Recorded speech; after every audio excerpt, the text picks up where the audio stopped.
நாளென் செய்யும் வினைதானென் செய்யும் என்னை நாடி வந்த கோளென் செய்யும் கொடுங்கூற்றென் செய்யும் குமரேசர் இருத்தாளும் சிலம்பும் சதங்கையும் தண்டையும் சண்முகம் தோளும் கடம்பும் எனக்கு முன்னே வந்து தோன்றினே.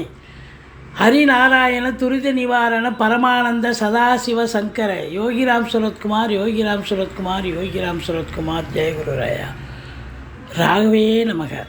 உலகெங்கிலும் வாழ்ந்து கொண்டிருக்கும் நேயர்களுக்கு டாக்டர் சைதே ராஜாவின் அன்பான வணக்கங்கள்.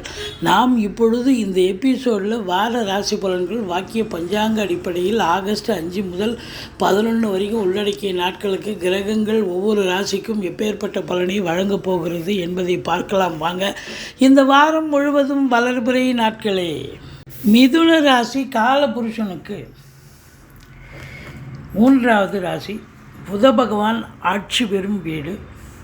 மிருகசீரிஷம் 3-4 பாதங்கள், திருவாதிரை புனர்பூசம் 1, 2, 3 பாதங்கள் உள்ளடக்கி இந்த வார கிரகங்கள், அதாவது செவ்வாய் குரு 12இல் இருக்கிறார், ராகு 10ஆம் இடத்தில், 9ஆம் இடத்தில் சனி பகவான். இதை தாண்டி குரு 4ஆம் இடம், 6ஆம் இடம், 8ஆம் இடத்தை பார்க்குறார்.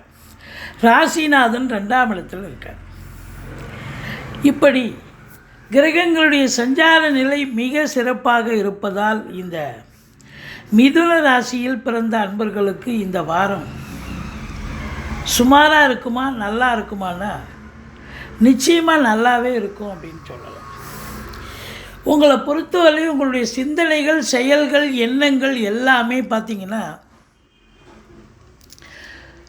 சம்பாதிப்பது, பணம் எப்படி அதிகமாக சம்பாதிக்கிறது, குடும்பத்தை எப்படி மெயின்டைன் பண்ணுறது, குடும்பத்தை எப்படி நிம்மதியாக ஓட்டுறது, அப்படி அதை பற்றியே சிந்தனை இருக்கும். சூரியன் புதன் சேர்க்கை, புதாதித்ய யோகம் ஏற்படுவதால் கல்வி நிறுவனங்கள், கல்விக்கூடங்கள், கல்வியாளர்கள், கல்வி பயிலும் மாணவ செல்வங்கள் இவங்களுக்கெல்லாம் சிறப்பான காலம். உங்களை பொறுத்தவரையும் 5 சுக்கிரன் 3ஆம் இடத்தில் இருக்கார்.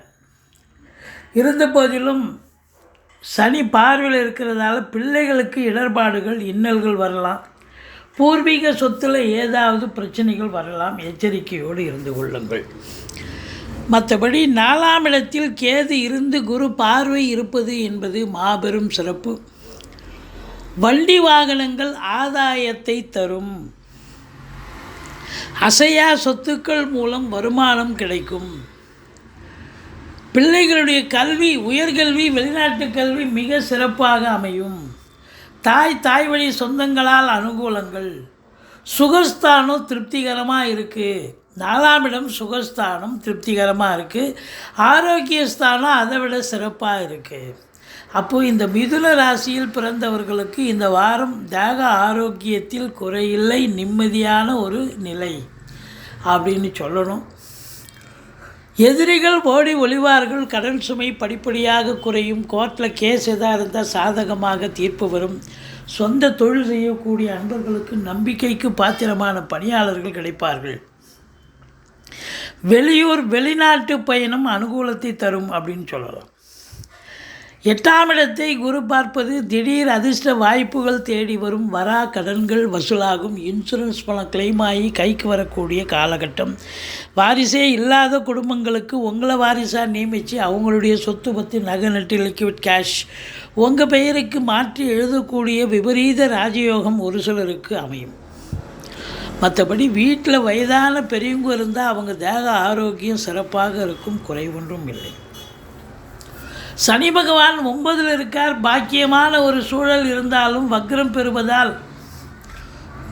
பாக்கியத்தில் தடை ஏற்படும். தந்தைக்கும் உங்களுக்கும் பிரச்சனைகள் இருக்கும். கருத்து வேதம் ஏற்படலாம். எண்ணிய செயல் ஈடேறுவதில் காலதாமதம் ஆகும். மற்றபடி 10ஆம் இடத்துல ராகு பகவான் இருக்க கொடுத்து வைக்கணும். குரு வீட்டில் ராகு இருக்கார். 10ல் ஒரு பாவியாவது இருக்கணும், இல்லை பாம்பாவது இருக்கணும்னு சொல்லுவாங்க. அப்போ பாம்பு ராகு இருக்கார். உங்களை பொறுத்தவரை இந்த மிதுன ராசியில் அந்த ராகு அந்த வீட்டில் இருக்கிற வரைக்கும் பிரச்சனையே இல்லை. தொழில் பிரம்மாண்டமாக இருக்கும். உத்தியோகமும் சிறப்பாக அமையும். அதாவது தொழில் பண்ணிகிட்ருக்கிறீங்க, நீங்கள் கடைக்கண்ணி வச்சுருக்கீங்க, என்னப்பா தொழில் ஏனோ தானோன்னு பண்ணுறீங்க, நான் வேணால் காசு தரேன், தொழில் நல்லா இன்னும் நல்லா இம்ப்ரூவ் பண்ணுப்பா அப்படின்னு வர்ற கஸ்டமரே நண்பர்களே வந்து உங்களுக்கு ஊக்குவிப்பாங்க.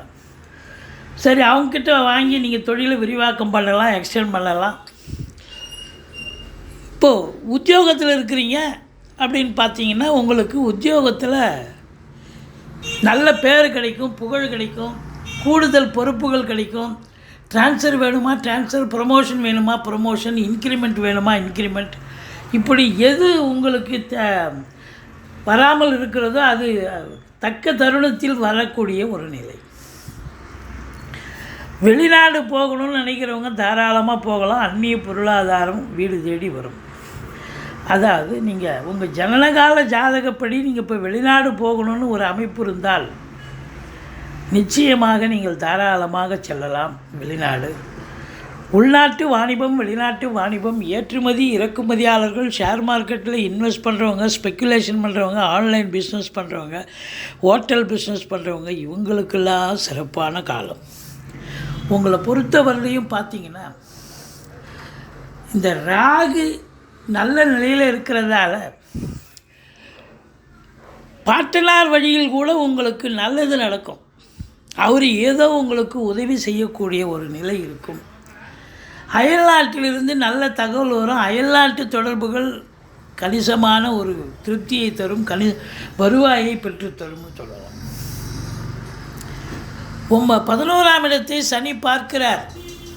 மூத்த சகோதரிகள் இருந்தால் அவங்களால உங்களுக்கு கருத்து வேறுபாடு ஏற்படும், இல்லை அவங்களுடைய தேக ஆரோக்கிய குறைவு ஏற்படும், மருத்துவமனைக்கு அழைத்து செல்ல நேரிடும்.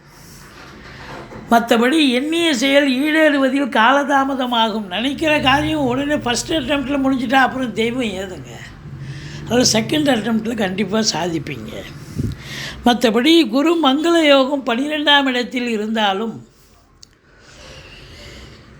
உங்களை பொறுத்தவரை செவ்வாய் பூமிகாரகன், ரியல் எஸ்டேட் பிரமுகர்கள், ஃப்ளாட் ப்ரமோட்டர்ஸ், பில்டர்ஸ், கட்டிட கலைஞர்கள், இடம் வாங்கி விற்கக்கூடிய அன்பர்கள், செங்கல், மணல், ஜல்லி, ஹார்ட்வேர்ஸ் போன்ற பிரிவில் பணிபுரிபவர்கள், விவசாயம் சார்ந்த துறையில் இருப்பவர்கள், காவல்துறை, தீயணைப்புத்துறை, மருத்துவத்துறை, இராணுவத்துறை, ஐஏஎஸ், ஐபிஎஸ், ஐஎஃப்எஸ், அதற்கு நிகரான பணியில் இருக்கும் அன்பர்கள், கடைநிலை ஊழியர்கள், இன்னும் பிற அரசு ஊழியர்கள், ரசாயனம், மருத்துவத்தில் பணியாற்றக்கூடிய அன்பர்கள், நிதித்துறை, நீதித்துறையில் வேலை பார்க்கக்கூடியவர்கள், அத்துணை பேர்களுக்கும் இந்த வாரம் அற்புதமான ஒரு வாரம்.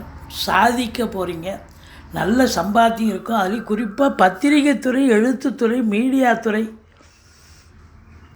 அச்சகத்துறை, டாக்குமெண்ட் ரைட்டர்ஸ், புதனுடைய ஆதிக்கம் நிறைந்த அன்பர்களுக்கு ஒரு செழிப்பான ஒரு வாரம் என்று சொன்னால் மிகையாகாது. நீங்கள் வணங்க வேண்டிய தெய்வம் ஈஸ்வரனை வழிபாடு செய்யுங்கள். மற்றபடி துர்க்கையை போற்றுங்கள்.